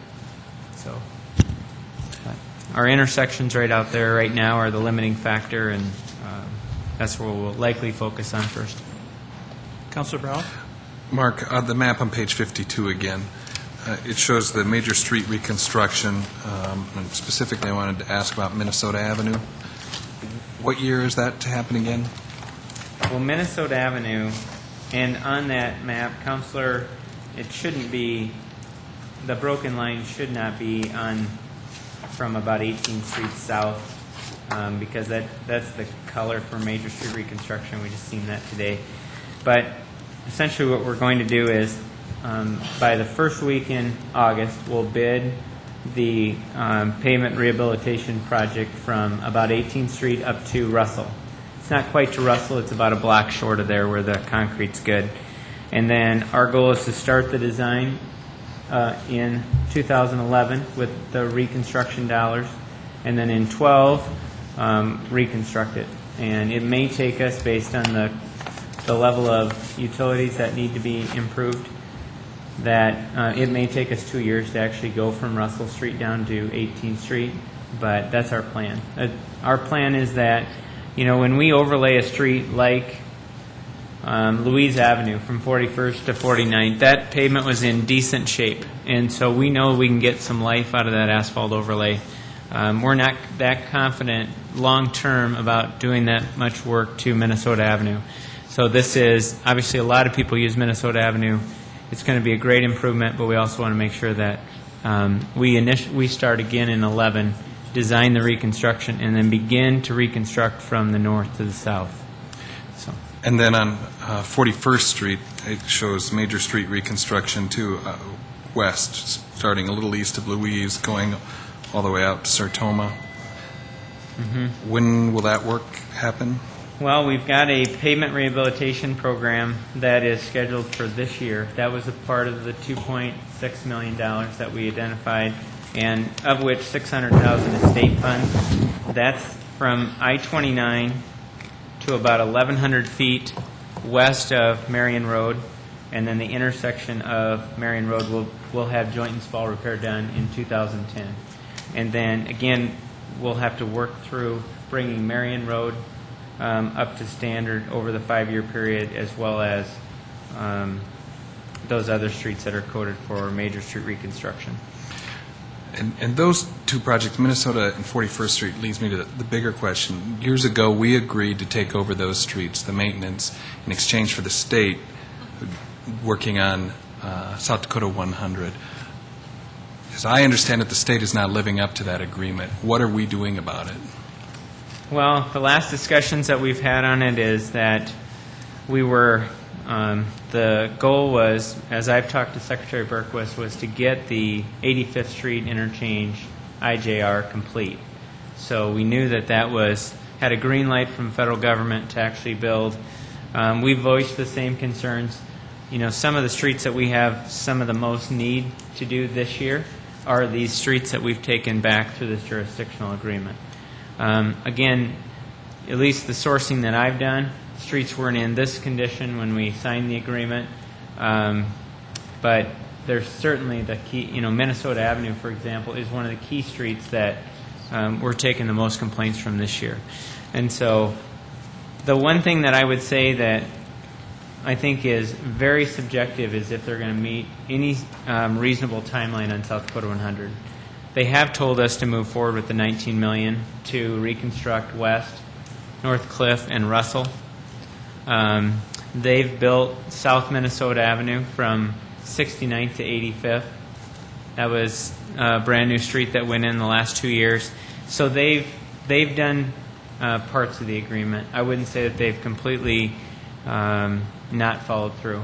But I think our approach is that, and what I've heard from Secretary Berquist is that we would likely sit down, open that agreement up. Once we had this other key priority identified and through the federal process, then we can actually write a prescriptive time frame for the improvements. But clearly we're pushing for South Dakota 100. We would like the state to focus and go with us to, if we request additional funds, to push South Dakota 100 to connect with I-90. Because that's been one of the key roads that we identify with our congressional team this year. And so, anyway, it's a day-by-day process. Anything else for Mark? Mark, do you have anything else to add? That you're... No, I would just say that obviously it's a very deep book, and it's streets are not like if we execute a master plan in water, wastewater, lights, or landfill, where you essentially have a campus, you've got a reasonable growth rate about what you're going to see for flow, whether it's water demand, wastewater, landfill space, and you can execute a master plan fairly straightforward. I would just tell you again that priorities evolve, and the condition of the streets have evolved us to bring this plan before you. We think it's a good plan. It obviously has a balance in the out years to get more dollars back into arterial streets when we believe that we'll need to. And then just anecdotally, there's so much information in here. If you have any questions, we'll turn around the answer for you. So, Councilor Entman. One question, Mark. Yes. It is a heck of a book. How long does it take for you guys to work on this thing? Well, usually finance does kickoff meetings in November, and there's a lot of staff. I mean, I've got a fantastic staff that really works with all the divisions to get the priorities. One of the keys is just to add some content is that the capital plan that's in front of you is really a product of a lot of the discussions that occurred 2 and 3 years ago. It's just like the Braley edition that we've talked about. As we went into that neighborhood, started to reconstruct every street north of 10th Street. This year we're constructing most of the streets south of 10th Street, and then we want to leave the neighborhood next year. So when you look at the OCI map, which we can share that if you're interested, the long-range transportation plan, and then just, again, what we're driving, seeing, and hearing, that's really the product. And so this is a plan that evolves over a number of years, and you finally get to that point. But I would say that, we start in November. Things get pretty intense after you come back from Christmas, and then it's real intense in February and March.